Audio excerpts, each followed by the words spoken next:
Hello, friends. Hi, hi. How is? Oh, it's a Glenn. What's up, Glenn? Yes, I'm by my lonesome again in chat. Crystal is doing a really fun thing that I want her to talk about when she gets here. She's going to come later, but she's basically starting a business. Her and a friend of hers, because as a teacher and a mom, as a special ed teacher and a mom, she doesn't have enough to do already.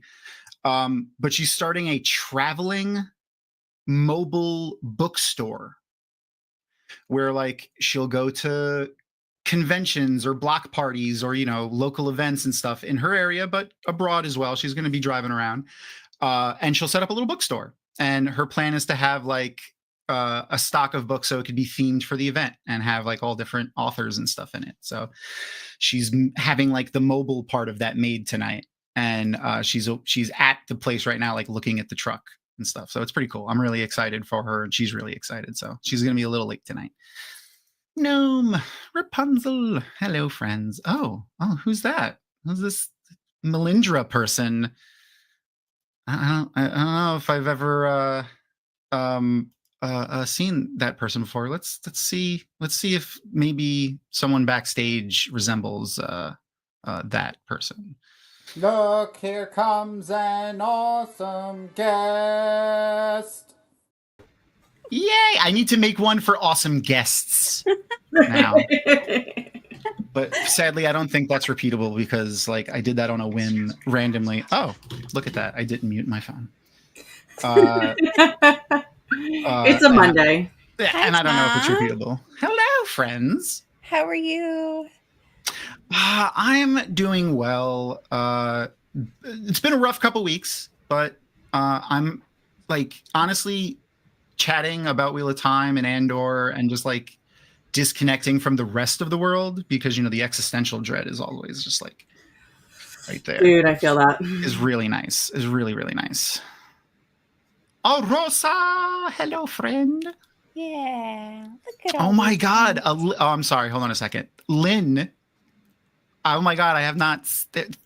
Lynn, I love you. So Lynn is another person this is pre Jordan Con, pre all that stuff. This is like, I don't even know at this point, Lynn or Erin can tell me. It's been like at least 15 years since I've known her. There was many events in our past where we did fun things. It's all Wheel of Time related. I knew Lynn through tarvalon.net, I think, which just at this point, stay away from there. It's not healthy for anybody. But there was an event that we called House of Corruption. Oh yeah. Oh boy. There was an event called House of Corruption. That was a lot of fun. That we went to. It was at a person's house. We'll just leave it at that for now. You can ask me in person for stories for that. I don't want to put that on the internet. Okay. And we just like stayed friends. We were people all like we made like a small clique of people kind of gravitated toward each other. And Lynn was one of those people. It was me, Erin, Lynn, and then like a handful of other people. And of course, we were all over the damn country because that's how Wheel of Time friends work. That is how it works. Yeah. Yep. Definitely need traveling to start existing for reals. Oh, God, I would freaking love that. Where would you? All right, you have like traveling is a thing, and you get your first ticket that you can use for traveling, but you can only go one place right now. And like someone else has to make it for you, the gateway for you. Where are you going first? Ooh, it's so hard. I am going to Germany and hopping on Bella with Goat Brother, and he's going to take me to all the castles. Yes, I love that. That's what I'm doing. I like that.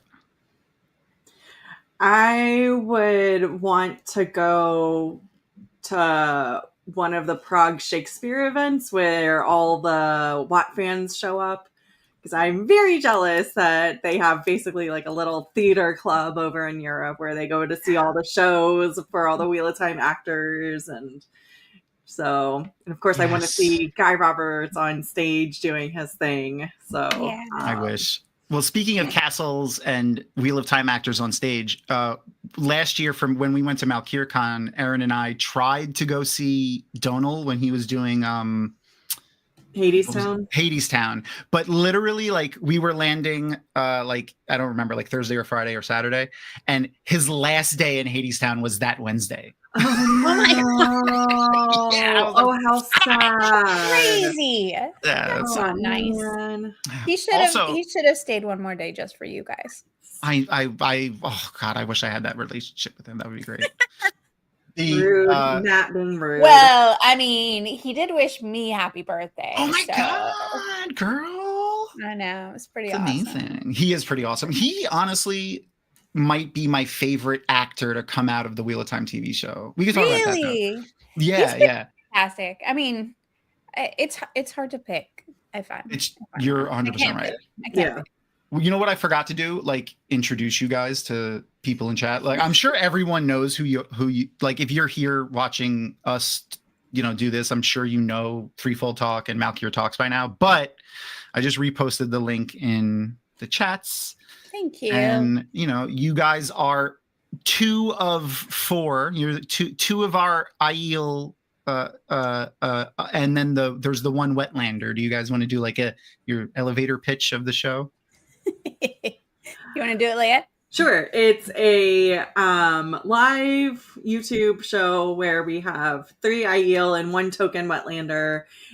We talk about the latest news in the Wheel of Time, both show related and stuff from the community at large. And then we just have a lot of fun. It's kind of a variety show after that. So every week is something different, and we get the chat involved in whatever we're doing. So it's just a good, fun, lighthearted time. And, yes, where we do not threaten anyone with violence ever. And try to stop people. No adult beverages are ever imbibed. Nope. No. Ever. Pure family fun. No, because Usquag is a family drink. You're right. For it is meant everyone. to be. It is meant to be drank communally. You're not wrong. Mm-hmm. Yeah. Speaking of Wheel of Time news, did you guys talk about this at all? Hold on. Boop. The Save the Wheel of Time banner that was flying around LA. Yeah. That was pretty awesome. Pretty fantastic. Banner across the sky. I know. Did Rob did a like an impromptu live stream where they watched the radar, right, of the plane flying around? Yeah. And he was getting like pictures sent to him from a bunch of different people, so he'd pop those up when he got those. But yeah, he was just watching the little like flight-aware doodle. That's fun. Circles. And everyone was very excitedly counting how many circles it made. It was pretty great. I love that. And now there's going to be some apparatus, I don't know if they've mentioned yet what it is, driving around Sydney, Australia, near the Apple Studios in Sydney. This weekend. So it started actually at SupernovaCon, which was in Sydney this past weekend. So it was a truck. We could say it's a mobile billboard truck. Yeah. So the first date, we booked 3 dates. The first date was a mobile billboard truck at SupernovaCon on Sunday, which ironically, after we did that, we found out that Billy Zane was there at SupernovaCon. Oh my gosh, how funny. Missed opportunity. Like we're trying to do this all like super fast. So it's like we're just find out. But funny karma that Billy Zane was also at SupernovaCon. But we got told today that by the ad agency that there was some guy who like followed him for a few miles, like just like going, oh, nice. That's super awesome. Excited about the truck. But yeah, it's gonna be at 2 iconic Sydney locations on the next weekend too, for like general public, not SupernovaCon people. Oh, okay. Be very cool. I poked for those who have been to Jordan Cons of the past and are aware of the website 13th Depository, which if you're not and you're a Wheel of Time fan, you should go check it out because she's got Linda Taglieri, who also lives in Sydney, which is why I bring her up. She's got crazy awesome information over there. Like the WoT Wiki is fantastic. But she has like articles that she's written based on like research that she's done in the Robert Jordan archives and stuff, like Oh, where you cool. get like cool. she's done that. And like I feel like I've come across that website many times. Probably, yeah. I mean, that's where I go to anytime I want to do research. That is first on my list because more than likely there is something there. She's got so much really interesting information on that website. Plus, and we talked about this last week. I don't know if I kept the pictures on here. I might have gotten rid of them. Yeah, I did. She hand makes the dolls and the clothing for the dolls, but Wheel of Time like dolls. Oh, cool. Wow. And she literally hand makes like the clothes, and she does different dresses and stuff. She even takes like orders. I forgot like that word that starts with a C. Commissions. That's the one. It was in there.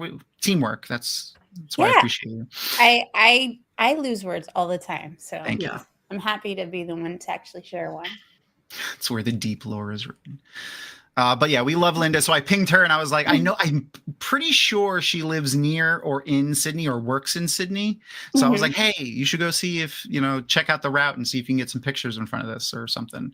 So that would be cool. That would be amazing. I hope so. Yeah. We're trying to, put it in hubs of fans so that they have something to connect with. And I want fucking Apple to see it. I want Sony to see it. I want Amazon to see it and be jealous. These are the goals that we have. There's one more thing that we're still working on, and I'm waiting for actually a confirmation email. Is we have like a walking billboard planned in Sydney too, to literally walk around in front of Amazon Australia. Oh my gosh! Oh my god! So I today we're just double checking with them because we weren't sure when the actual billboard thing would be ready, but they said it was ready, and I was like, can we do it for WoT Wednesday and then have them wander around? So we'll see. We're waiting on confirmation. That would be awesome. Maybe we could is it like an actor or something that you guys hire to do that? I don't think it's an actor. I think it's just a person who wears. Yeah, we worked with an ad agency. That's cool. Just wears a billboard. I was gonna be like, you should have the person FaceTime random people in to yell at Amazon people as they walk in the building or something. No. Oh my god. It's not very involved. But that's really funny. Yeah, that's just. And the Wheel of Time community would step up and participate in that Zoom. Save Wheel of Time. Hire Rosamund. Oh, actually, yeah, that's gonna happen. Yes. Yes. Okay. So breaking news: there will be a person wearing a Wheel of Time, Save Wheel of Time placard or sign walking around in front of the Apple Studios in Sydney. That is fantastic. Not Apple, Amazon Studios. My bad. Amazon Australia. That is going to be awesome. I can't wait to see pictures of that. Amazing. I hope that takes off on social media. That's so funny. Speaking of taking off on social media, we are at 186,340 signatures on the SaveWoT.com petition. I really want to see that break 200. So everyone watching, just ask 2 people or as many as you want, but 2 people. They don't even have to be Wheel of Time fans. Ask your mom, your brother, your sister, your cousin, your uncle, just 2 friends that will sign the petition, which I shared the link for in chat and stuff. And get 2 people to sign it, and then ask them to get 1 person to sign it. And if a few hundred people do that, we could break 200,000, no problem. For sure. Absolutely. Let's do it. I believe in you guys. I shared it with my work team, and they were like, of course we'll sign it because we know it's important to you. And I was like, that's so awesome. Yeah. See, that is a testament to you being an awesome person. Nah. That's what I think. That's what I have to say about that. Can confirm. Yes. So speaking of awesome people, one other awesome person that has been part of Drag 'Em Out for ever. Her name is Maureen. She has been doing these monthly DIY streams on Dragon Mount that we're calling Dragon Mount DIY. and she made something for the Save WoT campaign. So at first she was like, I don't know what it is, but it's like a bookmark size, and so it could be a bookmark. And I was like, no, it's the banner. It's the Save WoT banner. Perfect. It's exactly the same. I see no difference. I see no difference meme. So she's going to be, she made a couple of them in preparation for the stream, which is this Saturday. If you follow, make sure to go and click the like little alert button and follow the Dragon Mount stuff, and you will get alerted when she goes live on Saturday to make that. That's so cool. And in preparation for that, and something that we're going to begin doing continuously from now on is giving away the little crafts that she makes to our friends and viewers. So to start that off, we have those two actual ones that she's made already. These two Save WoT could be miniature skywriting banner, could be bookmark, could be coaster for a very thin glass, I guess. I don't know. Whatever bracelet, you want. Maybe. Yeah, there you go. Could if you go to the WoTCon or JordanCon or any convention, it could be like a little badge swag edition thing. You can like clip it to a badge. Definitely. Exactly. Whatever you want it to be is whatever it is. But we're going to give away one tonight during our stream, and I will let you guys know how we're going to do that in a second. And we're going to give away the other one during the week, just to people on social media. So watch Dragon Mount social media for that. And then the one that she actually makes on stream on Saturday, we're going to give to a random Patreon subscriber. So if you are a Patreon subscriber at Dragon Mount, every month, one of the little things that she makes, whatever it may be, we will give away to a random Patreon subscriber. So if you may get just, a random gift in the mail from Dragon Mount, and it could be, it could be that little banner, bookmark, whatever you want it to be, or it could be something else. Wheel of Time fans are very creative, so I'm very much looking forward to seeing what it's a Tanchico veil. Oh, yeah. See, creativity. Especially if you have like a big mustache, you could use it as just because the Tenchi, like they have the big mustaches, right? You could be like a mustache veil. I like that. With a sexy hat guy, wear your sexy hat with it. I'm grabbing I'm grabbing some of the other stuff that she made like over the past few weeks. We waited to do the giveaways until she had like a little bit of a buildup of these like sitting around. So here's another little thing that she made. Aww. A little Aes Sedai chibi. Cute. And where's the other? I just saved the other. Why aren't you here? Picture. You're making me angry. Here, you know what? I'll just share it because then you guys can see it. I don't know what this is going to look like, but we're going to find out together. There we go. Yeah, she made these little hair buns in the Aja colors, and they're a swirl, so that's fun. Those are adorable. She's wearing her fantastic green yellow shawl. Bun covers. Exactly. Oh, there's the Logic thing that she made again. Little Logic was white.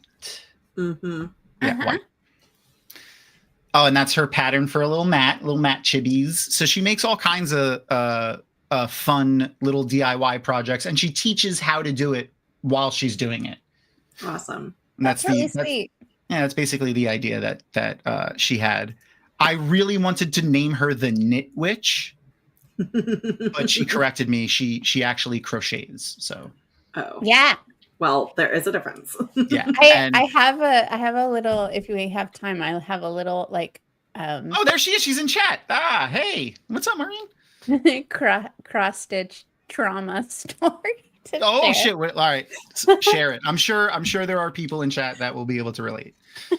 Okay, so as an IL, obviously I love tiny stabs, any tiny stab. So cross stitch is good stab. Thousands of them. But when my hair was still in pigtails, my mom got really annoyed with my sister and I, and because we were fighting a lot, and so she decided as punishment that she would make us cross stitch the word peace, but it was like a fancy like piece with like little like people attached to each letter, so each little cross stitch to me as a child felt like it took an eternity. So we had to cross-stitch each of these. Like we had to each do 2 letters, and then my mom did 1 letter, and it was like the most torturous experience. Damn. Because it was like her attempt, it's like an old school attempt of like the t-shirt, the giant t-shirt that you put on the kids that said we love each other, and it like makes you hang out together until you're nice to each other. But no, this was that's rough, dude. That's like a little sweatshop going on. And then the best thing is she then framed it and put it on the wall just so we would be reminded of the fact. Just to remind you of the trauma, just in case you forget. Trauma. Yeah. Wow. Yeah, the last thing I wanted to do as a kid was sit still ever. So I feel that's brutal. So do you enjoy cross stitching now? Very rarely. I've done a few maybe over my adult life, but Do you have is there for either of you? This is for either of you. Do you have like a craft like that you enjoy doing, or crafts like that you enjoy doing? So many. I mean, yeah, my craft of choice is also my career of choice. I'm a 3D printing nerd. We have to talk. I love that. Erin and I got a 3D printer, and I need to pick people's brain. Oh my God. It's my llama cup. That is awesome. I love the colors. Thank you.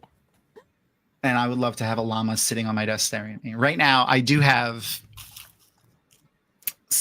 Momo staring at me from Avatar The Last Airbender. Wow. I have several Momos positioned around the room just so I can pretty much anywhere I look, I can see one. There's him there. And I got my stuffed Momo that sits over there. There's Momos everywhere. And I think like 2 weeks ago, my phone rang when I also forgot to mute it on stream. And it is the Momo's theme song. So it works out perfect. Lovely. Perfect. And Leia is like multi-talented. She can like make chainmail and like I do embroidery. I've got chainmail. I sew. I can't draw, but I love coloring. So I've got several coloring books. I make when I'm really bored, I make mandalas. So just because That's I like cool. the symmetry of them. Yeah. And it's also just kind of something you can do mindlessly. Leatherworking. I've just taught myself leatherworking. I was going to say, I've seen some of your costumes. I know you've made yourself. So yeah, I should have didn't even like, I was just like thinking crafts. I didn't even think cosplay, and I've seen you in your cosplay that I know you've made too, which is welcome to my brain. Yeah, I can show you the wings I made for Jordan Con this year because I still have them out. Yay. Of course you do, because being able to grab a cosplay at a moment's notice is definitely a normal occurrence for people in our community. How to do EVA foam stuff, EVA foam. Oh, yeah. And so here's the chainmail that they're attached to. Shit going everywhere. Oh, pretty. But yeah, so I made handmade like several hundred feathers. Is the chainmail, the scale portions of that, are those the covering for the hills? This is so it's just a neck piece. It does have shoulder pauldrons that are attached to it. So, but I made all of these. Well, I didn't make them, but I put them. Put them together. You assembled them into what it resembles now. Then I made these arm pieces. So it's armor with claws that go to it. So that reminds reminds me of pain in the ass. I can only imagine. Those remind me of the Terangrial that Nynaeve uses. Mm-hmm. Oh yeah. That like hand link thing. Yeah. Mm-hmm. Yeah. And then I won't bother getting I guess I'll do the headpiece because I'm very proud of it. Okay, yeah, let's see it. So this is where the hundreds of feathers. Oh yeah, she can't hear us because she took her headphones off. I was going to say that it's also the Soulcaster thing from. So since the theme for JordanCon this year was ravens, I cosplayed as a raven Trolloc. But that's fucking fantastic. So, it took so much time to make these. I love the color though. Like the color underneath it showing through like shiny makes me think of like, like Raven's feathers aren't just jet black. They have that like weird shine to them. So like like got a little iridescence. Yeah, Yeah, the eyeballs are a little creepy, but they're hilarious is what they are. It reminds me of like Sesame Street ravens or something. Oh my God. Perfect. Now Or I'm like- picturing the American Eagle Muppet as a Trolloc. That's what just happened when you said that. The Sesame Street Muppet. It's also as, like kind of Dark Crystal vibey a little bit too, Oh, with like the yes, eyes, yeah. with like no Very, lids and stuff. very dark I crystal. can see that. Yeah. I can see that. I can see that. Yeah. I love that. Yeah. So yeah, Leia's got just like an enormous, ridiculous amount of talent for sure. My desired craft is usually woodworking, so all of the stuff is too heavy to carry around right now. Yeah. I made all the picture frames that are in here, but you can't really see those because, well, I guess I could zoom. Nah, it's fine. It doesn't matter. I made basically other picture frames that my pictures on my wall are framed in. And this is a little bit of a hack for y'all. If you have a local Goodwill or a thrift store, there are always tons and tons of picture frames there, like pictures there, and they're usually selling them for like $2 or $3. And all you have to do is take the picture out of them, and now you have a beautiful picture frame. And it costs, anywhere between like $70 and $100 to get a picture framed. As long as you know how to like cut a piece of wood, you can reshape the frame into a smaller shape, but you have like, the nice wood to make the frames out of. So yeah. And if you're like us, and literally I think every piece of art that I own is from, like, you could see this one right here is a Rand one, but I've gotten most of them from JordanCon. Like most of the art that I own is from JordanCon. That one's actually Paul, one of the original official artists. Yeah, that one's it was a Tavaranti shirt. Yes, it was. But that's Paul Bialczyk is the artist that did that art. He was one of the original official artists before Sony bought everything. Oh, we lost a Mel. My camera just decided to die. Oh no. It's okay. We'll figure it out. If there isn't a technical issue, it's not a stream I'm doing. So no. I have to unplug it and plug it back in. Oh, you got a Wilder. Yeah. Oh yay! Hello, kitty. My Lanfear is currently in her window hammock, hanging out. What's this one's name? This one's Wilder. Yay! So of course, 3 of my 4 cats are named after the Wheel of Time. So he used to just sit out in front of my house. So he literally just walked into my house one day. So he's a stray, and now he just loves to cuddle. I'm gonna step out and come back. Sorry. Okay, I'll bring you in when your camera's up. You just give me the thumbs up. Yeah. So while she figures that out, I'll let everyone get prepped for the teleparty. So let me get that shared. So speaking of, we are here to watch Star Wars, so we can segue into our Star Wars chats. Yes. Though I will say before we get into Star Wars, I love this show, right? Like Andor is fantastic. All the actors in it are fantastic. The writing's great. The set design is just beautiful. Seeing all this Star Wars is great. But it is a little dark, this show. Especially last week's episode was when what's her name? Siren? Someone in chat. Remind me. I think Glenn or Noman Garden, one of you guys. I forgot who died last week. What's her face's girlfriend was shot. That was last week's episode. So it was a little dark. So sad. Yeah, I needed to watch like a good 2.5 hours of Avatar: The Last Airbender, the animated series, after like last Monday. I just kind of hung out here and played Minecraft and watched Avatar: The Last Airbender before I went to bed because I needed to like get a mental cleaning. It's just dark. It's dark, but it's beautiful, but it's a little dark. Well, and Cinta. I was close. It really is meant to be dark because it is leading up to the events of Rogue One and New Hope. Yeah. So, and it's dealing with very heavy topics. So, like the Empire getting worse and worse and worse, which is the incentive for the rebellion to continue on. So Exactly. Even knowing, the show is so brilliant because even knowing where it was ultimately heading for the most part, like knowing that the Empire was going to just be doing all this heinous stuff, knowing that Cassian is leading up to these moments where he meets, oh my God, I forgot her name already. Jen, and Rogue One. Jyn Erso, yeah. And Rogue One, you're on the edge of your seat the whole time. It's like, oh my God, he can't die. Yeah. So just like, ugh. And Mon Mothma is eventually going to leave the Senate. Like, all these things are going to happen, but seeing it unfold, you're still just like, ah. Oh, wait, hold on. Speaking of seeing things unfold, yay! I'm back. Hello. You're back. We get to see your beautiful smiling face again. Hello. So I'm going to get the link for the teleparty up now so that everyone can get ready to join that.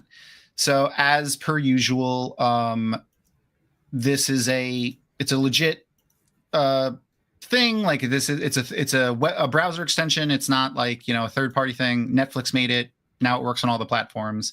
You may need to re-sign into your Disney Plus account when you join it, but you'll be able to jump to the watch party wherever we are in it when you do. So don't worry about it.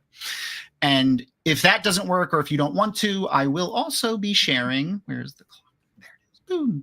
This little clock that I have down here, and I'll align the times so that you can follow along that way if you don't want to use the teleparty link that I am posting right now for everybody, and in the private chat for you guys to click on, because you can't click on links in the regular chat, because why wouldn't they make it easy for us? So I'll give everyone like a couple of minutes to get that going. And in the interim, I'll tell you guys how to win this giveaway thing that we're doing tonight for these lovely miniature sky banners from, the Save the WoT campaign that we did in LA recently. Just tell me you want it in chat, and that's how you win. It's very simple. We're being very simple tonight because my brain is mushy and I can't keep track of too many things. So just if you would like a possibility to win, just post in chat like exclamation point giveaway, and I'll keep track of those as we go through, and I'll mention it a few more times if you want it. Sadly, we can only ship to U.S. addresses. So if you are outside the U.S. And you have someone that can ship it to you, cool. But we can only ship to U.S. addresses, or a in-person pickup at WotCon. If you're going to WotCon, I can give it to you at WotCon. And I'll just keep track of whoever wants those, and we will do a giveaway randomly at the end of the stream. We'll do like one of those wheelie of names things, and we'll give it away at the end. So you got to hang out till the end to be able to win. And again, just type in like you see in chat right now, like Arosa just did, or this random person who I know. Whoever that person is. Yeah. Exclamation point giveaway, and you possibly could win the lovely miniature sky banner. All right. What did Glenn the Geeky Hippie say? I would place Andor higher all-time best TV series, but fourth. The Wire was great. Yeah, The Wire, number one. I would agree with you. Battlestar Galactica was great. Babylon 5 was good. Battlestar and Babylon are not in my top 5 TV shows, I think. Oh, interesting. Really? I love them, but there's just like Avatar The Last Airbender is number 1 for me. I'm sorry. Like that might be controversial. Yeah, well, as a Wheel of Time content creator, Dragon Mount and, all that, and not saying Wheel of Time is number 1, whatever, but. Yeah, are you going to get kicked off the stream? I guess I should, right? Take my Wheel of Time card. Banned. Yeah, seriously. Banned from Dragon Mount. You can only go to Dragon Slopes or Dragon Hills. just the hills, the hills of the dragon. The approach. But Avatar is just so good. Like the cartoon or the live action? The cartoon. I mean, the live action was not the M. Night Shyamalan movie. The TV show, the Netflix's live action. The TV show. Yeah, it was okay. I liked it. It was okay. But the cartoon is just by far so good.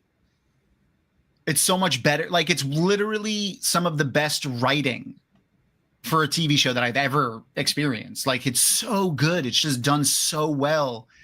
How many deep topics it touches on, and the delivery that they use for it, especially because it's supposed to be a children's show, but it's still very entertaining for adults, and they don't shy away from the topics. Yeah, can they kick the chat? I don't know. Maybe you can give it a shot, see what happens. Whoever kicks me though has to take my spot. That's the way it works. So like, I don't want those responsibilities. Don't do it. Don't do it. You have to push a lot of buttons if you're in the Tom spot. There's a lot of levers to pull and buttons to press. Even Puppet Tom can't get it all done. That's why he's back there hanging out with his porg friends. God. Ow. Sorry, cat. They never leave you alone. All right. So we're going to get ready to press play on our show now. But as we said before, if you would like these lovely miniature Save WoT banner bookmark dealies, just type in chat ! giveaway, and you will have the chance to win them at the end of the episode tonight. And here we go. I'm going to press play now. So I'll give everyone the countdown, and then I will press play. Let me get these two things next to each other so that I make sure I do it at the same time. Okay. 3, 2, 1, and play. Oh, are you so excited? Yeah. Okay. It looks good for me. Like, it looks like the timer is matched up. If you are following along in the watch party, like if you're watching in the watch party, you don't need to do anything. It'll just start playing for you automatically. I definitely suggest subtitles if you want to listen to our nonsense as well while we go along. But I don't blame you if you don't want to.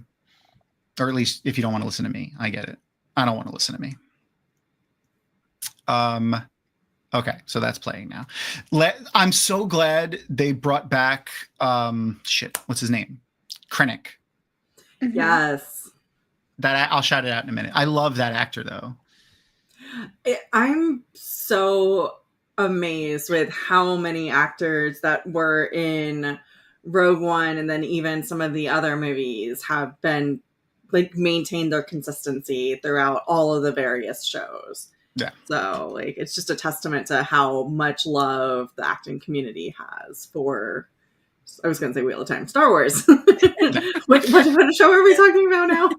Who knows? I mean, it's Andor, so true. Yeah. It is. I Andor. mean, I will tell you every single time I hear it, my first thought is always the city. It's never this show.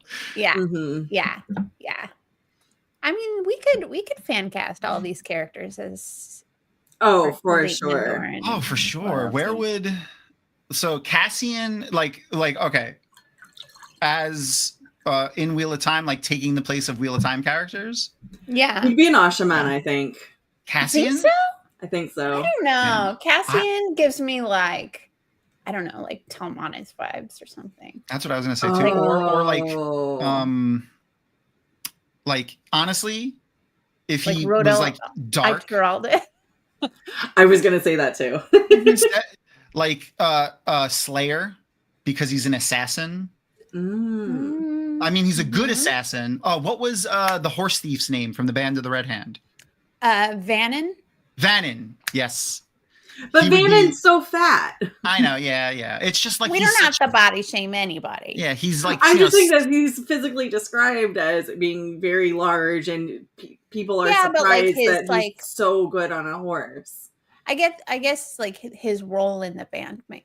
I get the connection for his role, right? Yeah. Who else is a good assassin? Tom, yeah. Oh my gosh. He would, you know what? He would be he's also very good looking. Andoran. Yeah.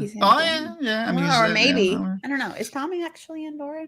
I don't actually know. Yeah, he is. I think Tom is from Andor. 90% sure he's Andoran, yeah.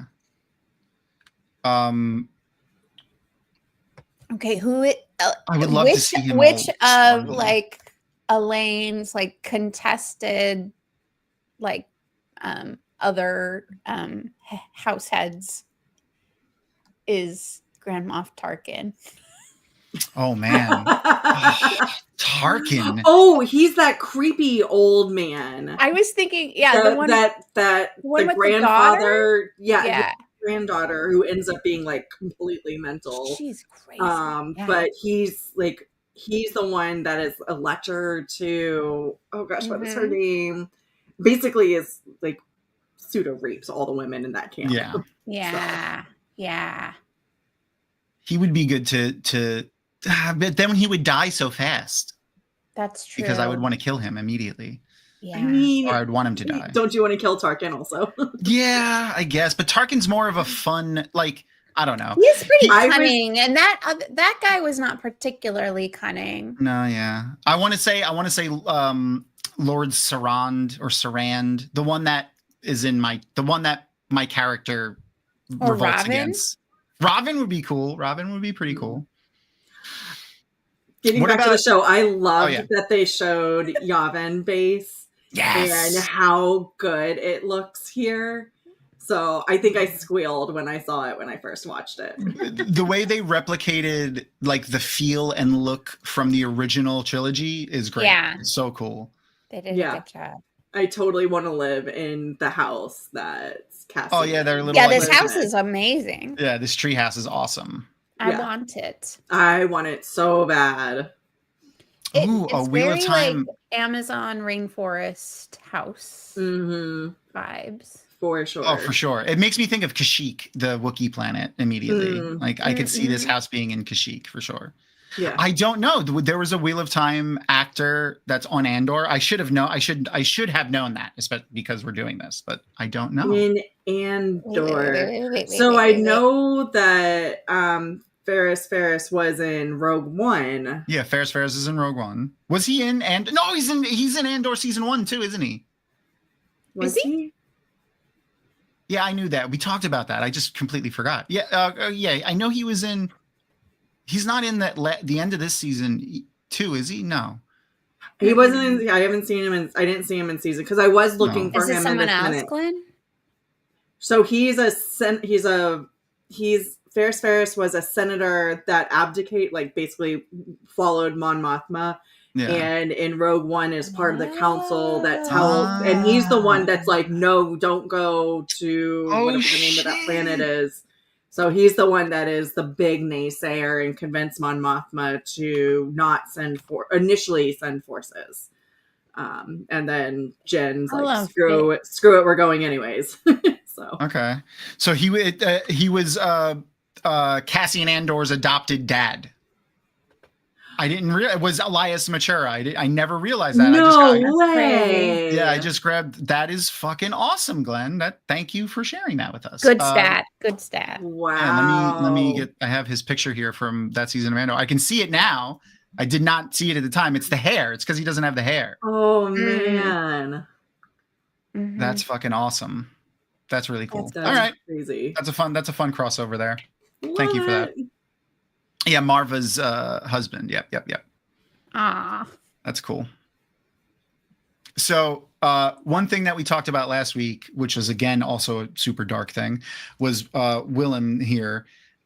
He's just getting back from working with Saw, and Saw is like the darkest side of the rebellion. You know, like he's very indiscriminately. He's very liberal with his murderings of who he thinks are Imperials or Imperial sympathizers. Yeah. And he was radicalized. Like we watched him get radicalized, like at the end of the last week's episode. And it was very reminiscent of like how, because he's like, you know, a child, he's not a child, but he's young. And when the show started, he was a child. He was, yeah. And what I mentioned at the time was it was very reminiscent of the way like African warlords recruit child soldiers. Like he literally gave him drugs and like hyped him up to like join the rebellion because it's for the good of everybody. Yeah, it's very much reminds me of like the way that like the gaming community is also an into alt-right for, you know, boys nowadays, right? Like absolutely, they start you with like gaming and then the manosphere, and then just indoctrinate you through that. kind of culture. So I am not shy about saying how much I hate all that shit. So like, we're very open about our politics here on Dragon Mount. So I don't shy away from that. And if that makes you not want to follow us, that's cool. See you later.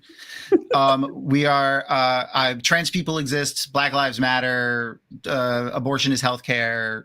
All of those things. So, how many people did you lose, Glenn or Tom? I don't. It doesn't seem like one, you lost anybody.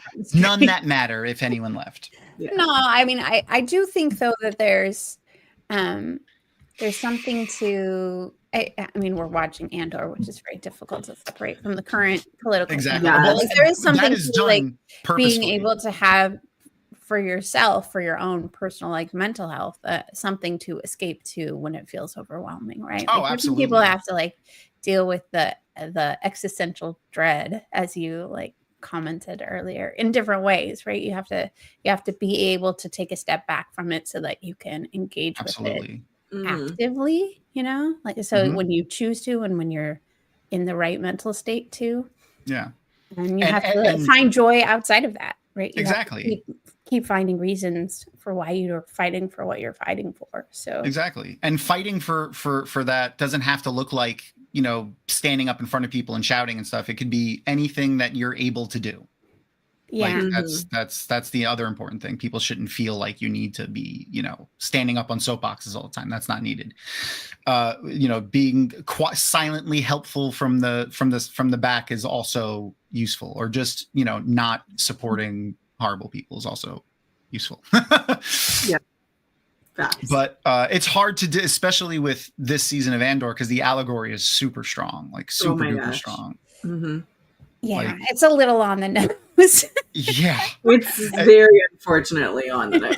Yeah, we like a little heavy-handed. The not master, in a bad way. It's just a lot. Well, episode 1 and 2 deals with immigrant workers who are undocumented, who in the dialogue of the episode are acknowledged as a necessary evil so that the corporations can exist to pay their, you know, undocumented labor. Yeah. And the government understanding and letting it happen, but also coming in and annoying them from time to time because they can. And that's and chasing them across the farmland. Yeah, literally. Or assaulting them, like what happened with Bix. Assaulting them, arresting them, yes. Yeah. So that's like the allegory is strong with this season, so it's hard to dissect. Yeah. Cyril's character, good call, Glenn, is one of the more interesting too, I think. And it's for that reason. And it's having to do with what's happening right now on screen. And this episode too is when Cyril's really, he's already questioning Deirdre or Dedra and what's going on here now. Like he's already like, something is off, something isn't right. And this episode is kind of like where it comes to a head with the two of them, I feel like. But I got the sense, at least with him, that it wasn't so much about because something was off because he disagreed with it. It was something was off because he felt like he'd been duped. It wasn't so much about some sort of moral. He was trying to take a moral stand. He was just like feeling like more of a pawn than he thought he was. He thought he was like an active participant in the planning of what was happening. And instead he finds out he's just another he's pawn. Being used by her. Yeah. Sure. I could see that too. My only thought is, and it may just be that all the way through. I think it's that in the beginning, or partially that, or mostly that in the beginning. But the only reason I think it might be more, even if it's selflessly altruistic, it's selfishly altruistic. It's like when right before he shoots Andor, like he has the gun pointed in Andor, he's putting it down like he's not going to kill him. Well, and so this is something that I've been wanting to talk to people about because I think he actually starts sympathizing with the rebels. The Gormans. Yeah, well, like he's starting the Gormans. Yeah, the Gormans, not the rebels, but the Gormans. Yeah. He's starting to understand that all of these atrocities are being conducted upon them. And I think he's actually falling in love with the daughter of the leader. I think that's what it seemed like. That was my take a little bit on it. I know it's a little bit of a hot take, but so But then he sees Cassian and he just absolutely hates Cassian. Yes. So it's not that he's doing it he's not trying to kill Cassian because of the Empire. He's not trying to kill Cassian because he thinks Cassian's a bad person. He just hates Cassian. I got the sense more that it was the thing where some people relating it back to real life. I'm sorry. It's going to be, this hits it on the nose too a little bit. It's like, it's not real until it happens to me. Like, it's not a thing until it happens to me. So, or someone that I care about. Like, I don't pay attention to it until it's affecting someone that I actually know personally. Like the inability to potentially like expand your worldview to the fact that like there could be suffering that you don't know about. And that is just as bad as the suffering that you are directly connected to. And I feel like that's the message that I got from like Cyril's involvement, because he knew the Gormans. He was able to, and so then he cared about them because he knew them. But it was, I don't know. I didn't go so far as I thought it was a love thing so much as like, it was like he was able to empathize because it was right in front of his face, but he was not able to like to have that same separation to apply it to someone he didn't know, like Cassian, right? Like he didn't know Cassian whatsoever and was able to hate him because he had built up this whole idea of who he was in his head and had decided he was his nemesis. I definitely see the idea of like he didn't understand it until it was something that happened to me. Like I totally get that. Like I could totally see that. Because he's been living on Gorman for what, like a year plus now? It's over a year, because he started in.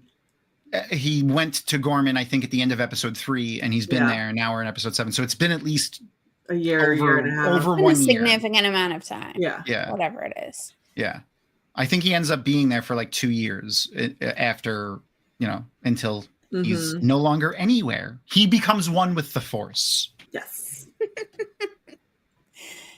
I mean, he always is. Sure. I am one with the Force, and the Force is with me. I am one with the and it's in everyone, and it's everywhere. My boy. Right. Agreed. I love Chi-Root. That's the blind ex-Jedi from Rogue One. Yeah, he's so good. Loved him and the other. I wish the other guy was a clone from the Clone Wars, like an ex-clone. Oh, that would have been nice. That would have been cool, but yeah. That's what when I first saw him, I was like, oh, it's not him. I was just fully expecting like someone that looks like him in that armor with the weapon like that to be a clone, like to be like an ex-clone trooper or something. He might be one of the Bad Batch, because they don't necessarily, the Bad Batch. Yeah, they look different. Look slightly different. So. Yeah, the Bad Batch are active at that point though. They're usually together. So. True. But he could be Wrecker, maybe. He's as big as Wrecker. I love the Bad Batch. I love the Bad Batch. So there's a perfect segue. Everyone was saying like this is like their favorite Star Wars show out of all the shows. Lynn said that earlier. Man, I didn't even think of like the cartoons adding into that, because Rebels was great. Rebels was really good. So good. There's so many good, like it's so difficult for me to rank them. And I feel like sometimes it's like, depends on what mood I'm in, or like I have to give it a little bit more of a criteria. It's like, I can't just point blank rank them.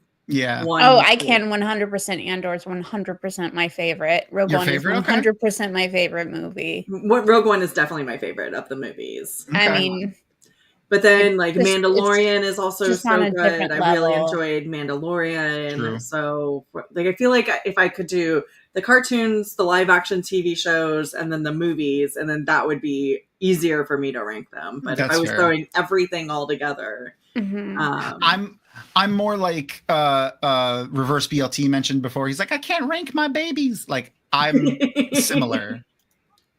Oh, and we've talked about this every time, or I mention it every time they're speaking Gorman or Gormish, whatever you want to say. French.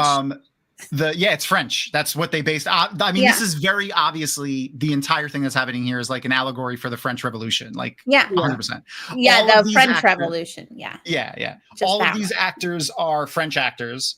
Yeah. The Gorman people that are here, they're all French actors. And they worked with a French linguist to come up with the Gorman language, and they purposely made it sound like French. That was the idea.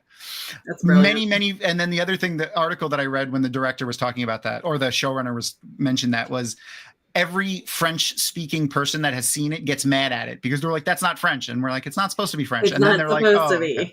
They're very like strict about that language. Yeah, they have laws based around. They have laws. They have an entire like academy that decides whether a word is a French word or not. Yep.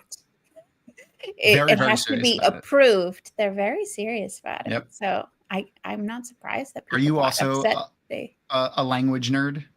I'm not really. I just know a little bit about France and French because that's the language that I studied when I did language studies. And I used to be a ballet dancer, so that's all in the language of French. So everything is interconnected. That's awesome.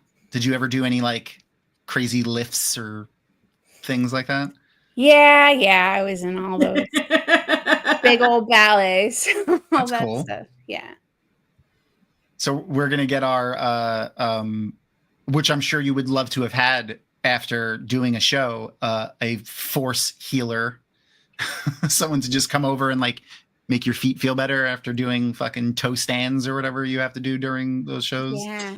I had to I very luckily did not get injured very much as a dancer, but I did sprain my ankle on stage one time in the middle of a piece. Oh no. And the craziest thing that happened was that I fell down, I stood back up, and I finished the piece. I don't remember how long it was, but like I literally crossed the wings, like out of the curtain, and collapsed. Like I got up, and I don't know if it was just adrenaline or what, but I finished an entire piece with like a full-on sprained ankle, like, and then as soon as I step off the stage, I fell down and I could not walk. It was so bananas. In true Fardary's my fashion. Yeah. And I was like out for like 6 to 8 weeks, something like that. It was crazy. I would prefer to break a bone than have a sprained ankle. Yeah. It's actually easier to heal. So long. It took so long. But I danced on it for who knows how long through the end of that piece. I commend you for that. And then, like the part of me that's like, no, don't hurt my friend is like, stop it. No, yeah, that's so weird. Is all I remember is like falling and being like, oops, and then getting back up and finishing the piece, and then like not even registering that I was in pain until like I literally ended. You were in the moment. Out of sight. To bring it back to the Fardary's my you were in your war mode. You were dancing the spears. Your veil was up. Yeah, I was engaged. I love it. Mm-hmm. Love it. Don't do that again, though. No, it's been a long time. I was in my 20s.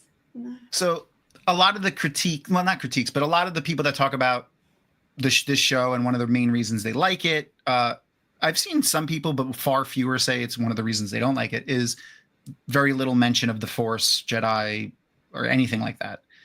But I love that they dropped this in there.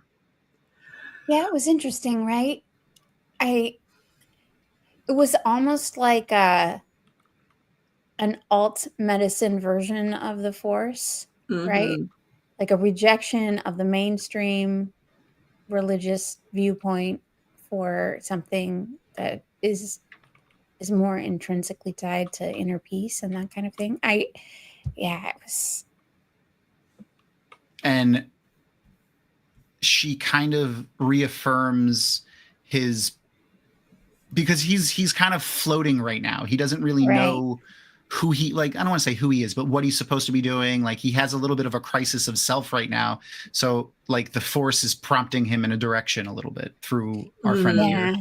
It's a little hard to, I've only watched it once, but I felt like it was a little difficult for me to trust this because Bix is a recovering addict too, right? So she's like searching for meaning, searching for something to cling to, and this is what she's clinging to. So it's like, is this a scam? Is this real? I didn't know if I could trust it.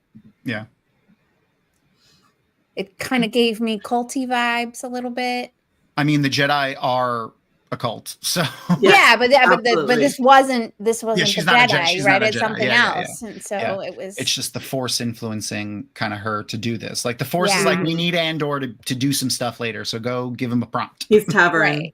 Okay. This is basically like the pattern poking a Tavarin, but through an intermediary. Like if the pattern needed an intermediary to like interact with the world, it would act like this, like, you know, instead of just influencing the Tavarin. Right? Is that what's happening? The prophet. She's a less crazy version. Yeah, Masema. She's a healer. I mean, she's like a yellow. She's like Huron. Foretelling. She's like Huron. A sniffer. Okay. Yeah, well, I mean, Huron was such an advocate for Rand and like talked up Rand all the time. And was a much more positive version of Masema. Masema just went down that. Sorry, I shared the link again. Sorry about that, Lynn. Thanks. Noman Garden was on top of it though. He had my back, but I reshared the link too.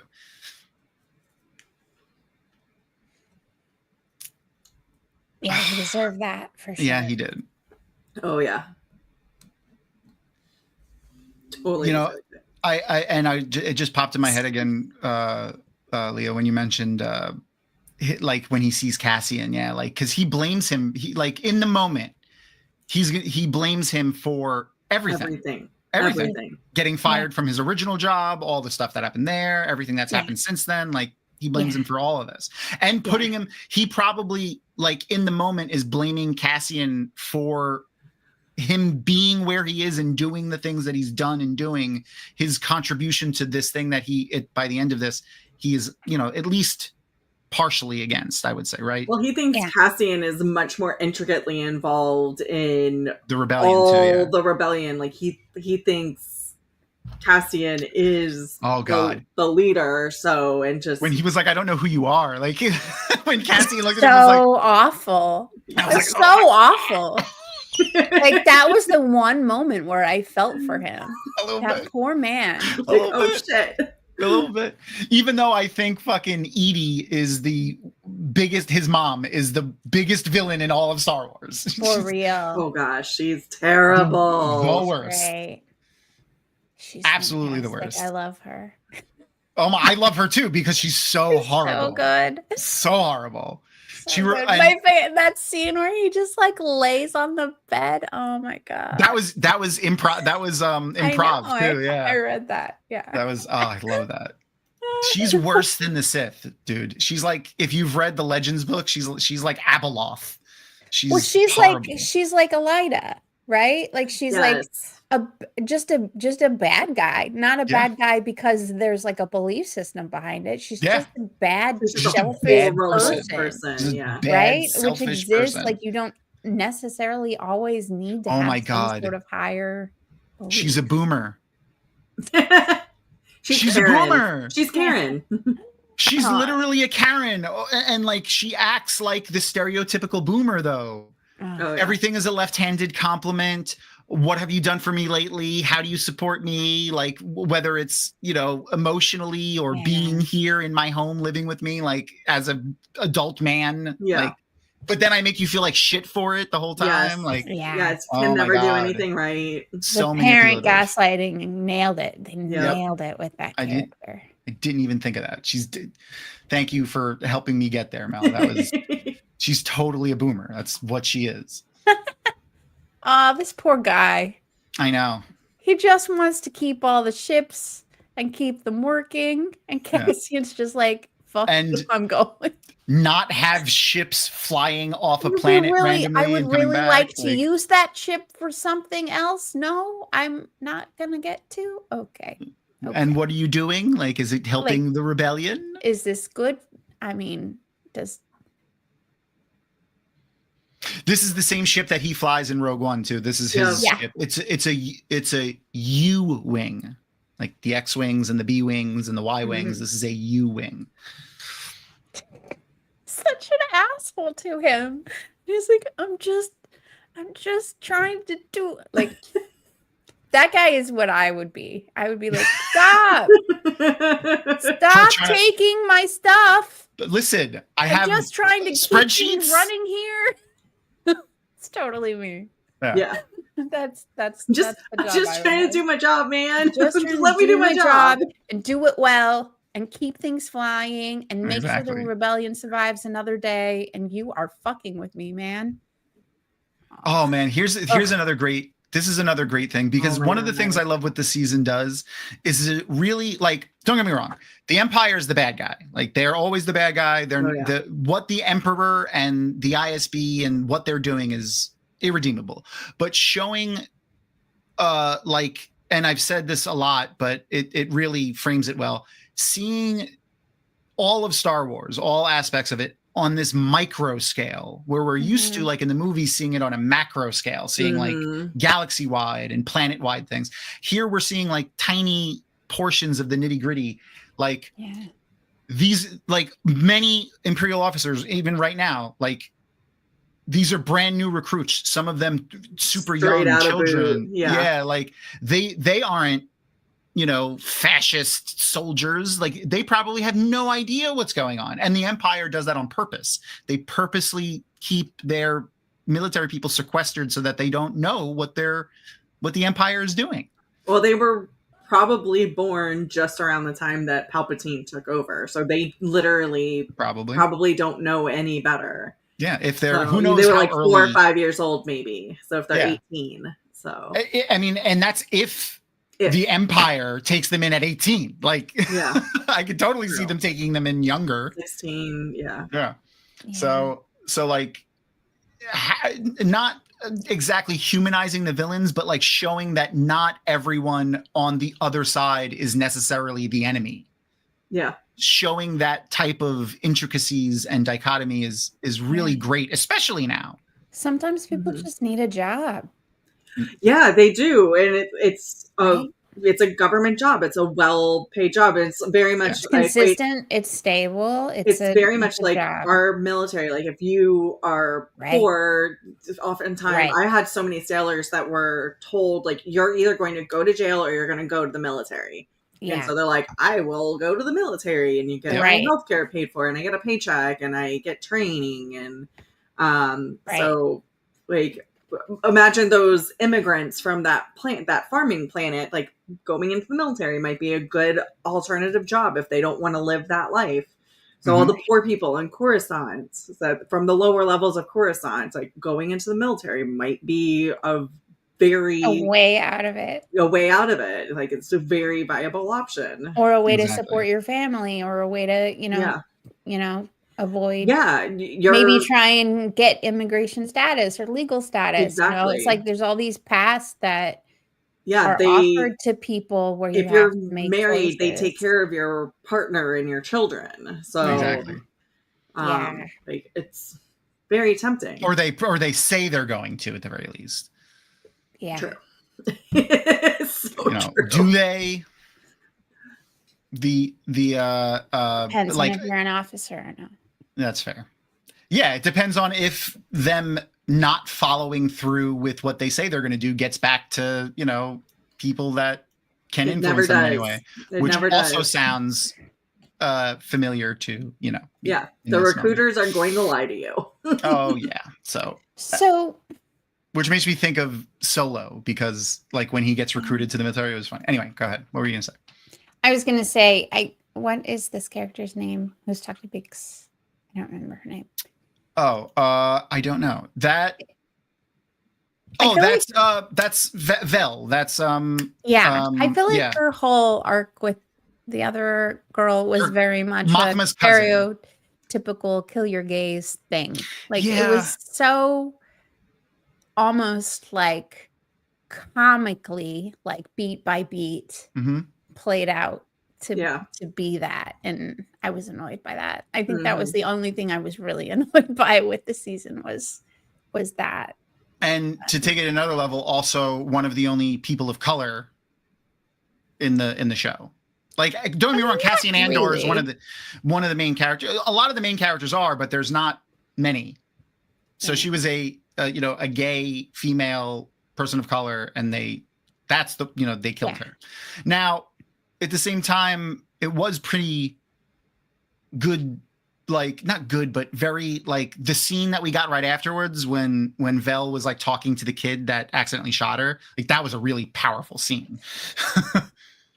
Yeah, but like it was the so fact frustrating. That she was even in the season just to die was like really frustrating. Kind of like fridging too, almost at the same time. Yeah, especially since I thought her season 1 character was really great, and they could have done a lot more with her. Instead, they kind of like sidelined her and then just made her a character that gets to like kiss and die. Yeah, pretty much. They only brought her back just for that. Yeah. You know what too? It's extra, like it was extra shitty too because like they made the makeup. Yes. Beforehand too. Mm-hmm. Yeah. Like exactly. it wasn't That's even what like I mean, beat for beat. Yeah, they decided to like. It's not even like they were like, you know what, we're better off not being together. And then she died. Nope. They had to make up and like almost have a happy ending ish, and then die. Yeah, it's very stereotypical. So. Yeah, exactly. Yeah. A very when things just start getting to be okay, you know somebody's about to die. Whenever they try to endear you to characters that aren't the main characters, just kind of brace yourself quickly. I'm like, oh yeah, someone or both of them are dying. Yep. Yeah. Yep. I honestly, I feel like, speaking like to tangent, I feel like I should have seen it with Loyal because they hadn't given him very much attention at all, right? He's a great actor throughout the season, and then all of a sudden, Loyal has these like great moments and great scenes, and I was just like, oh man, I should have seen it coming. Right, yep. I should have seen it. I will say I did not see it coming. I didn't either, but in retrospect, I should have, because of how much more for that reason screen time he had. Yep. I was like, oh, finally, Loyal's getting what he deserved. Yeah, because a lot of people are like, why don't we see more Loyal? Right. So even though we do get a lot of Two Rivers, and we do get, Right. Yeah. It's the formula, man. The actress, I've really enjoyed Mon Mothma's story and getting to see like an expanded version of the things that she's going through. It's by itself is interesting, but seeing it's the way that they display it in the show, that they've shown, like it's always juxtaposed next to what's going on with the people on the ground. So like there's two battlefronts in the rebellion right now. One is being fought in the Senate, is like more of a silent war, and as like political machinations of Mon Mothma, and like we see her on her front. And in the last episode, it was which was What a Festive Evening, it was a dance and like a party. Yeah, but like it was just as much life or death for Mon Mothma as it was for Bix. I'm not Bix, but Cassian and Cinta and Vel at the same time. And we were seeing them on the streets, literally in combat and stuff. Like, so like, the way they juxtapose the two storylines next to each other has been a lot of fun and also really interesting story wise. Yeah. One of the things I'm always like iffy about with prequels, especially when we know literally everything, like something like Star Wars, we know exactly what's going to, like where this story is going. Because we know what happens, especially Andor because of Rogue One. Yes. Yes. It's a commendment to the writers and the actors that I don't like, that doesn't bother me at all. Like, I don't care. They get you so drawn into how it happens and the whys behind it happens that it's less important what happens, right? Yeah, absolutely. You care so much about like why these people end up where they are. Very well said. Yes, so well done. It's so well done. See, I love your big wrinkly brain. And the words it makes your mouth say. You don't know that. Maybe the Empire wins this time. You know what though? When I watch, like, I'm one of those people that like rewatches movies and TV shows like to the billionth like time, and every single time I watch shows like or movies, I'm like, this time is gonna be different. Maybe. I'm the opposite. I'm like I'll watch it once. I like to watch something new because I think it's more for me. It's like, oh, but I haven't seen this yet. Oh, but I haven't seen this yet. Oh, but I haven't seen this yet. There's like not really any like comfort shows I have that I will. I mean, well, Wheel of Time is exempt, of course, but like but like there's not really anything that I will just like turn on to like just be with me in the background or whatever. Like I know a lot of people do. I just don't do that. I'd rather watch something new. That's fair. I use it, like you said, as like a comfort show or like security blanket. Yeah. And I know a lot of people do. Yeah. Borrowing from Brandon, like, right? That's the motto of the Knights Radiant, right? It's the journey that matters, not the destination. Yeah. That's fun. Okay. Well, that Cassian, the gear up for the big thing was the end of that episode. So if you're still watching the teleparty, feel free to let more Andor play if you want. But we are not going to watch this week's episode right now because we have to watch it next week. Such a cliffhanger right there too, though. I know. And next week's episode is such a, like, it kicks off like crazy. Yeah. But we have another surprise guest hanging out backstage that I'm gonna we need to bring in because we love her. Look, here comes an awesome guest. Yay! It's Maureen. Can you hear me okay? Yes, you sound fantastic. Great. Hey, everyone. And I love the color choice of your headphones. Oh, thank you. And obviously candy pajamas. Oh, that's fantastic. Yeah. Actually, I bought this at Jordan Con one year, which is really funny. Oh, that's the wonderful. Pajamas? Yeah. Someone had the vendors have all kinds of stuff. Row or whatever it was stand in the vendor hall one year. Love it. Yeah, I know, right? I love it. So that's my Jordan Con flair. Love it. Yay.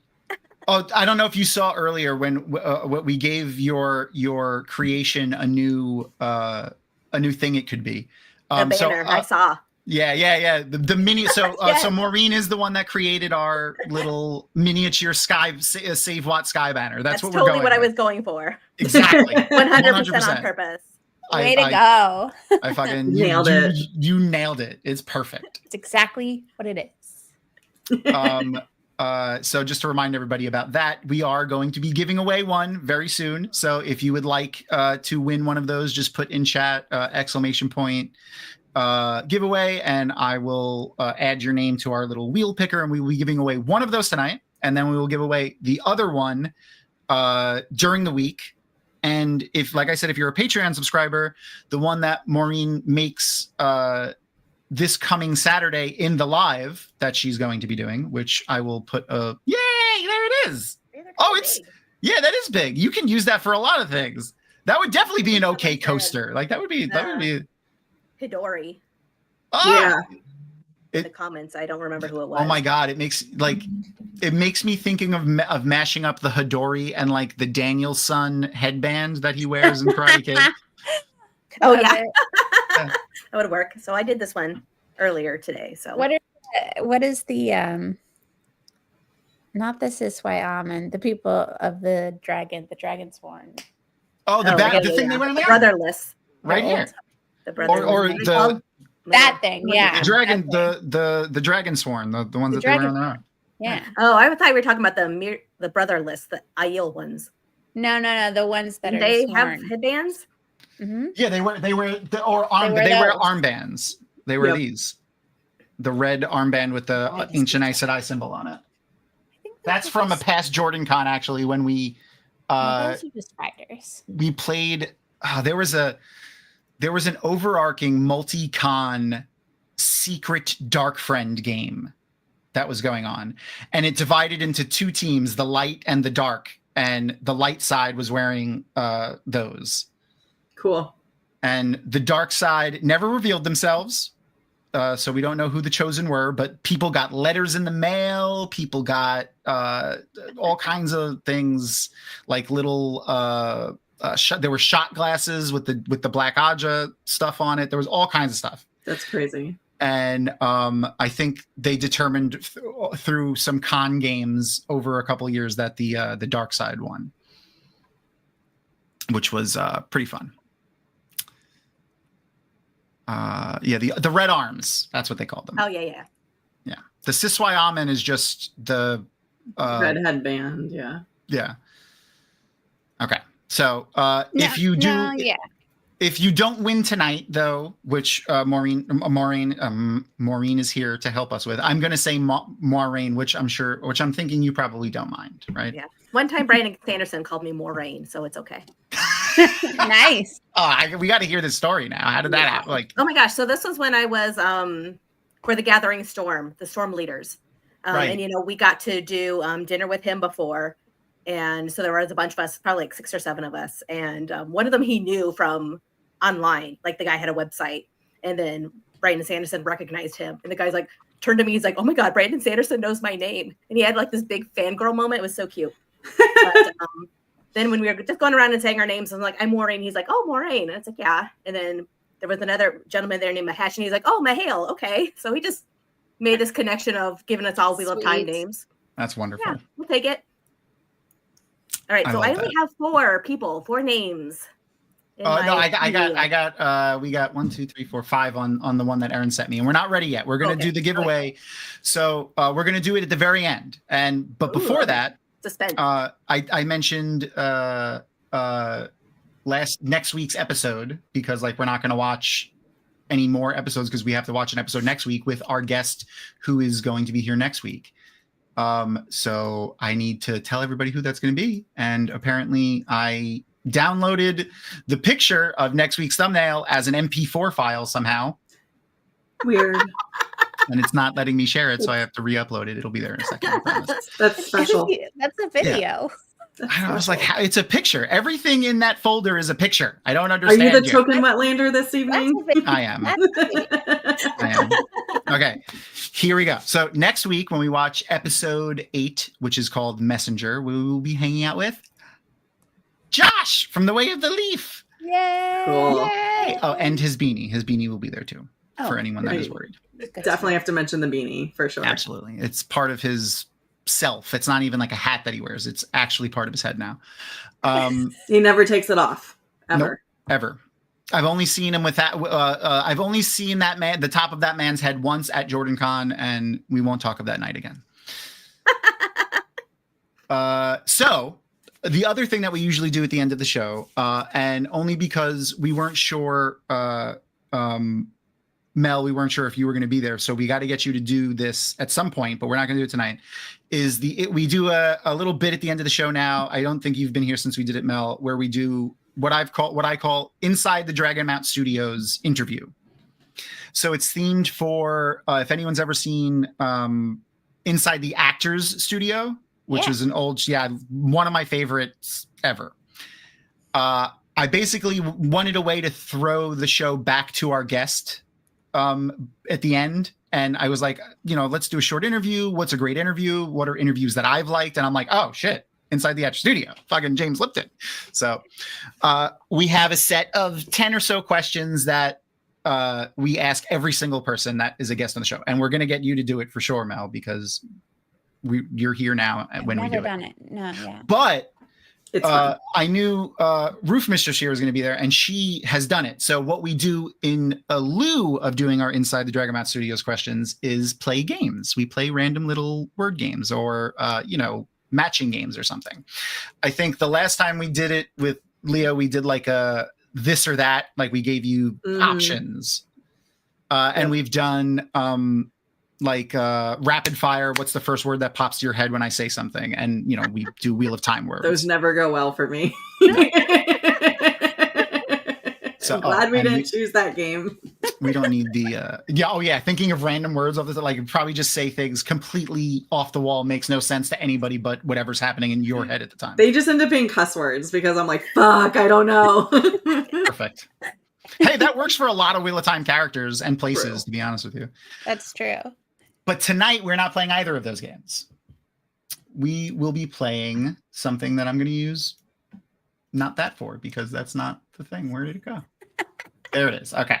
Let's fix that. Token Wetlander. Bloop, there it is. Okay. The letter works again. Okay. So this is actually a little bit of a preview. So for those who will be attending WoTCon, there's going to be a panel that I think is called Whose Thread Is It Anyway?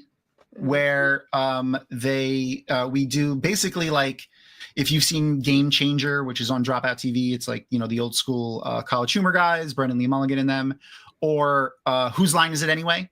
Love that. Basically, show. just we're going to be playing improv games with a Wheel of Time theme. So because I am a lot, I'm participating this year, probably, I assume, and I participated last year. I had a spreadsheet of games that I came up with as suggestions because they asked us to do that. And I went and picked one randomly, one that I know we could play on stream at least. And that one is a version of one word story. So the way that usually works is we each take turns and say a word, and we have to tell a story with that word. This version, you should keep it to one sentence, but it could be, you know, a little longer than that, just not like paragraphs. We're doing a story. We're all going to take turns telling a story. And to make it a little spicy and make it a little more difficult, we're going to go through the alphabet, starting with A. And what that means is when it's your turn, and the letter will change with each of us. Like, we're not going to go through each letter 4 times. We're going to do each of us take a letter. So starting with A, and I'll start it off. In my sentence, in my short entry, I have to use a Wheel of Time word that starts with the letter A. Okay. And then we'll just go clockwise. So we'll go to Roof Mistress, then Maureen, and then you, Mel, and then back to me. And we'll just go through all the letters of the alphabet. So Roof Mistress, when it's your turn, you'll have B, and you'll have to continue the story that I start, but include in it a Wheel of Time word that starts with the letter B. So it has to be a Wheel of Time word that it starts with. Okay. It could be a name, it could be a person, it could be a place, it could be a plant, it could anything, but it has to be something recognizably from the Wheel of Time. It doesn't have to start the sentence, though. It could be anywhere in the sentence. Just has to be in the sentence. I'm trying to make it easy, but rules still fun. Rules are very loosey-goosey here. Yeah, try to make it easy, but still talk fun. Game. Right. All right, I'll try to give you a softball start, so I won't make it too difficult on you. Like, I don't want to get my companion. If you need help, chat can help. So, chat, if you want to preemptively start giving Roof Mistress B words. Wheel of Time B words, not the B word, right? What'd you just call me? Yeah. Never. You're my game master. I would never call you that because you'll kill me. Literally. Or just torture me until I want to die. You could preemptively shout out, words for our contestants if you would like to do that. So, okay. Do the hard letters, E and a Z and a X for us. It's going to be hard. Those are going to be hard. There are Wheel of Time things that can happen with that. We'll be loose. We're loose with the rules here, just as long as it's fun and makes sense. If usually like my thing, especially when I DM for anyone that understands D&D, a good way to get inspiration for me is make me laugh. Like if you do something in your gameplay that I'm laughing at, I'm probably going to give you an inspiration. So like you can break the rules as long as it's funny. Okay. It's the rules and the points don't matter. Like, whose line is it anyway? Definitely a ThreeFoldTalk style game. Here we go. So, an Athenmere ship pulled into the port of Falm. The ship was lucky it didn't get bale-fired by the Shanshan. There you go. Very good. Shoot. Only see words Karn that's coming to my brain right now. That doesn't have anything to do with Falm. Cormor. Oh, you're so smart. Okay. So they were in Falm looking for the Cormor. But they ran across some dastardly, deadly dreadlords. Oh. But there was that was okay because Egwene. It was okay because Egwene happened to be there because the beaches of Tanchico were full and she was trying to go tan. So she decided to go to Falm to get a good tan instead of tanning in Tanchico. Sounds legit. Falm is very well known for its tanning. Perfect. Well done. Like, Well done. whoa, that was an easy one. Yep. I'm done for the evening. Sorry, Galad is probably there too, getting tan. Oh yeah, he definitely needs to up his tan always. And with Galad is a really sexy self-tanner named Halima. Ooh.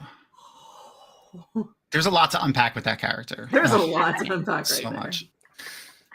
I feel like she would 100% be like the most ostentatious person on the beach too at that time. She definitely like created the nudist beach vibe. Absolutely.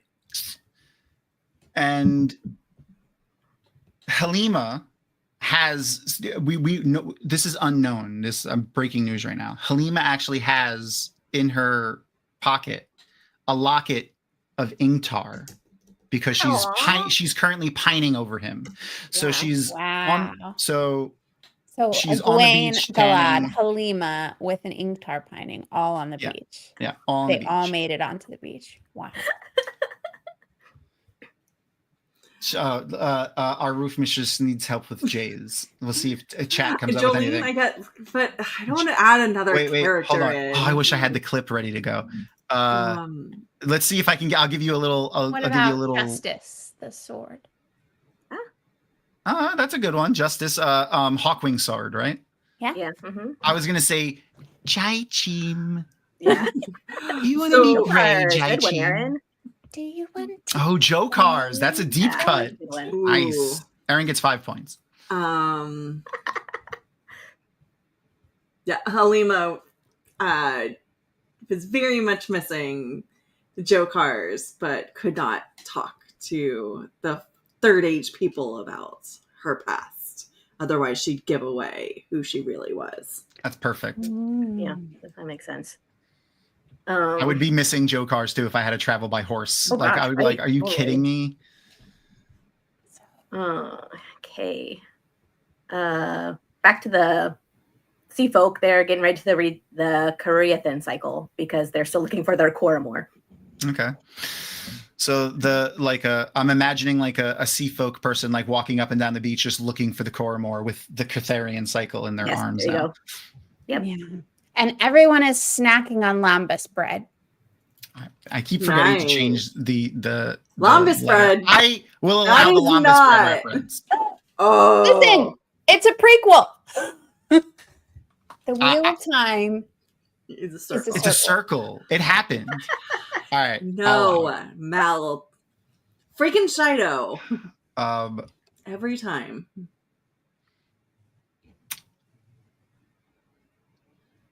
as the sun sets on the beach and Halima is really digging like the lighting at that moment, Mm-hmm. she has orchestrated a Murdril to appear. Damn it, why am I getting stuck? I'm so bad at this game. It's fine. That's the I'm point. going to say something about using the Mask of Mirrors Oh, for M. Oh, that's a good one. Pedro Nial. Yeah, I'm trying not to do characters because otherwise That's we're just fair. adding more characters in. Uh, We already got so many characters. Natrum Barrow. That's a place. Is it close to? No, it's not close to N. Are you? What is an N? Is there Terrangreal with N? 9 Horse Hitch. It's in. So after they're done with their tanning, they go for a usquai at the 9 Horse Hitch. Oh my god. How did I not think of Narg too? She used Oh, both no. N and O. Are we? Oh, Are we? Oh no! Now I can use Osquai. You gave me. I'm cheating for Roof Mistress. So do we skip O? No, O is there. Sorry. Oh, did you do O too? She said Usquai. Oh, Usquai. Yep. Okay. Yep. She You doubled know it what? up. I was giving a softball. You got double points. You got that was like a daily double right there for whoever knows Jeopardy. Mm. All right, so now that they're in the inn, getting ready to drink some Usquai, poor Perrin, who has every beautiful woman throw themselves at him, runs into Halima and she tries to seduce him. Oh man, you know what's going to be hard? Q. Queen Morgaze. No. Oh shit, queens, not hard at all. It's like, there's Or so even, many queens. oh no, never mind. That's person There's in. so many She's queens. not a queen. Okay, so remind me who's getting seduced? Halima's getting Perrin seduced? is being seduced. Perrin is being seduced. Even though she likes she likes by what Halima is it? in the 9-horse hitch Yeah. with Usquai. Oh, Imtar. Okay, cool. Okay, so in the midst of this seduction, the door bursts open, and jumping onto Perrin is a very drunk questioner. Ooh. Oh, whoa. Oh, that's easy. I like So that turn. Very nice. Child buyer comes running in and jumps on him drunkenly. He sees that it's buyer, and he buyer grabs Perrin's coat and says, Rodel Itarade needs you. I get the easy ones. R's an easy one, but I still blanked for a second. The sea folk walk by after having departed from their ship and have no idea what's going on, but are excited for a bar brawl. Obviously, that's going to happen with a white cloak and Perrin. Well, we were talking about seducing, so I thought he was jumping on him for different reasons. Oh, This took a wherever more you want to go with turn. it. It's a drunken questioner. All right, let's see. T. Halima, who is upset that her seduction of Perrin was thwarted. She uses a Terangrial to travel and get fire out of the way. Ooh, two. Look at you. So Halima's gone. And No, Bayer she said is... fire away because she wants she traveled, but Bayer is not with her. I'm just trying to follow the story. So she traveled away with Bayer. She took Bayer? No, she just sent him through the gateway. Okay. Like, get out of here. There's a really easy one for this. Have to do with swearing? Yep. And large spikes. I'm with you. I'm trying not to go with these. That's fair. Okay, that is the easy way out. I got nothing else for him though. Ooh. Unraveling. Like unraveling weaves. Mm-hmm. Perrin has realized that this is a really fucked up dream. And so he just waves his hand, unraveling the traveling that Halima has just done, brings Bayar back because he wants to cuddle with his boo, and says, it's just a weave. It's just you did two. You got a weave in there too. Okay, all right. Well, no, that gives me X. I saw someone say cross. You got all the softballs. So. Yeah, I did get softball ones. Yes, apparently there is no entries in X in the Nomengard. I saw Nomengard say that. There is like an X named Sharon, right? Oh, I got it. Okay. Xanathos or whatever. Rand's X. Aaron, you should be playing this. You're too great. That's just, you're not wrong. She loves word games. In the fight or in the scuffle that ensued as Perrin unraveled the weave, his shirt was ripped off, and we saw crisscrossing scars on his body in the shape of X's.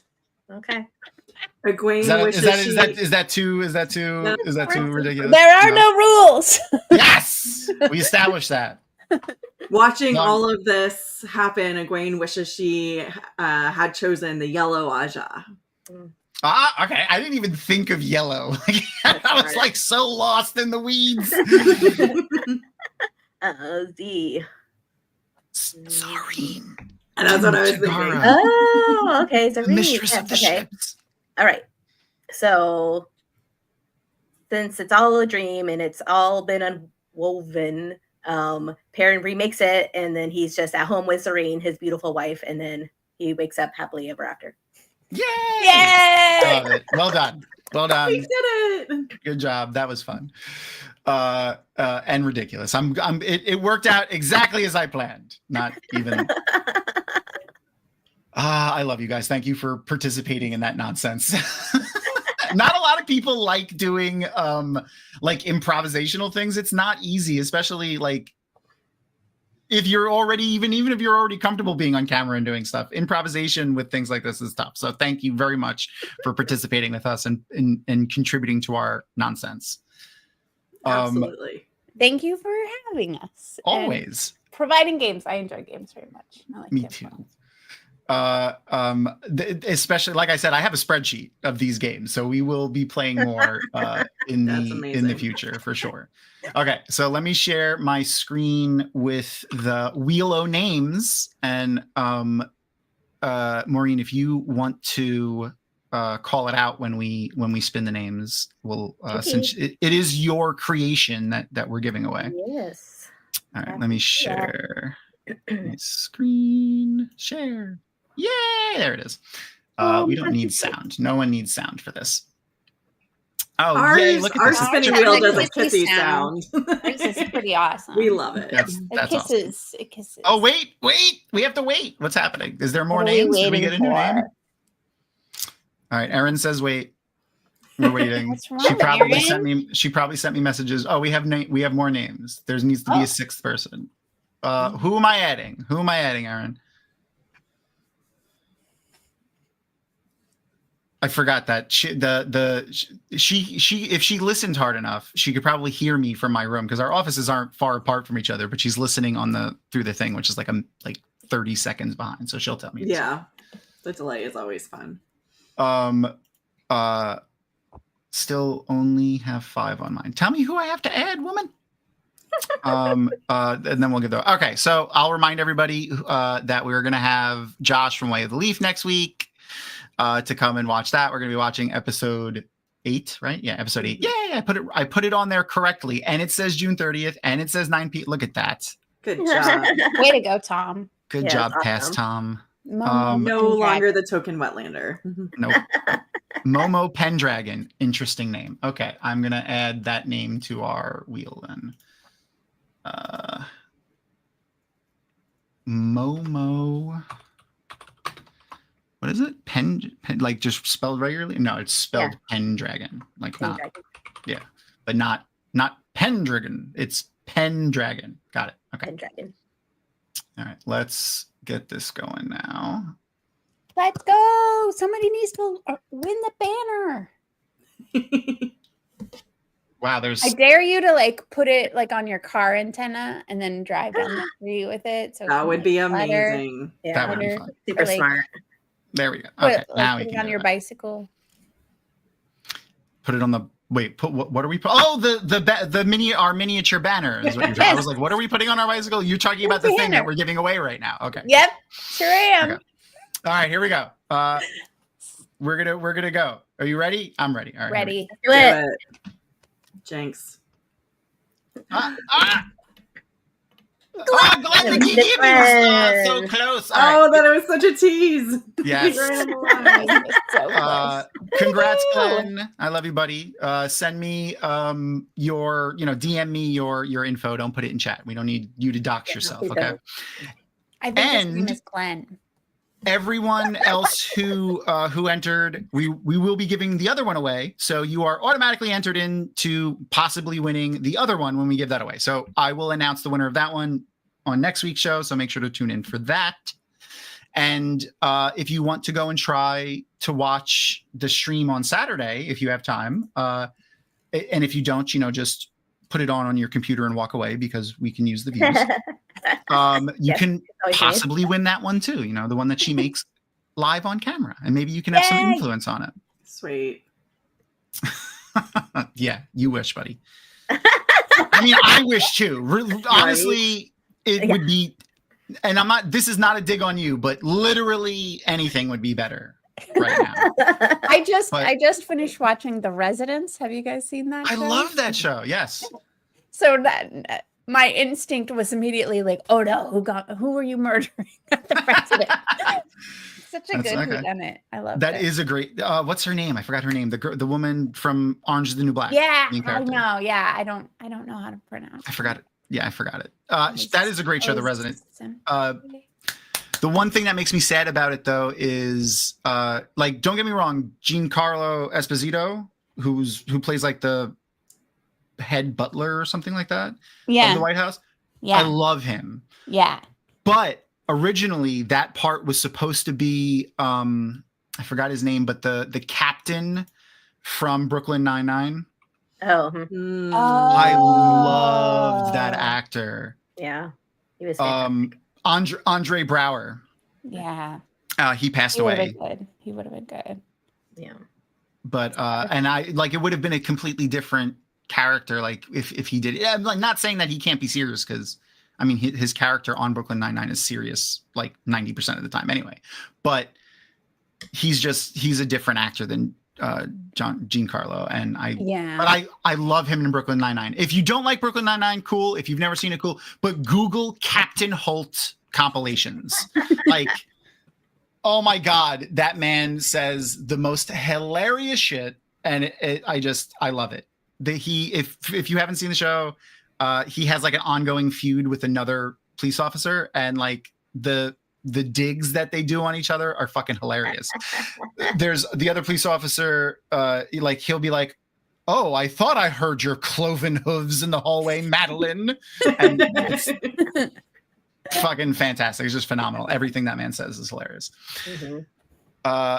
Anyway, thank you. Good job, Glenn, giving me your name. You did a lot of work on that side, and we will get your lovely miniature Save WoT #SaveWoT banner out to you. Yay! When nice is the next Threefold Talk, and what will you guys be talking about so that everyone can tune in and see you guys?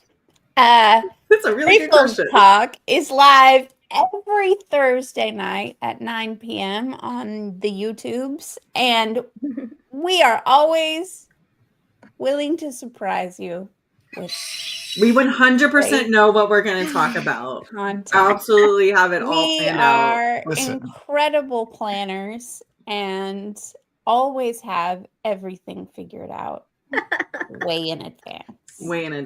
You just keep it secret because you're just playing into the Wheel of Time theme of surprises.